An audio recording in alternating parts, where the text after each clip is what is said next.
你有眼圖、眼紋問題，在下眼周塗上適量水光凝膠，選擇 HF 模式，左右眼角使用5分鐘，重複提拉眼周，每周使用2至3次。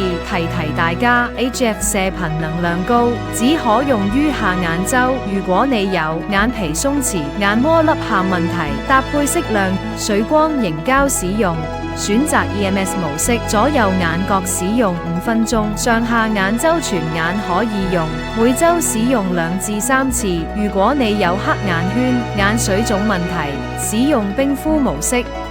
長按檔位鍵2秒可開啟或關閉震動。若想改善黑眼圈，同時使用冰敷加震動，以及搭配眼霜。若改善眼水腫，可以單純使用冰敷、關閉震動以及無需使用眼霜。使用過程中眼周點陣按壓左右眼角使用5分鐘。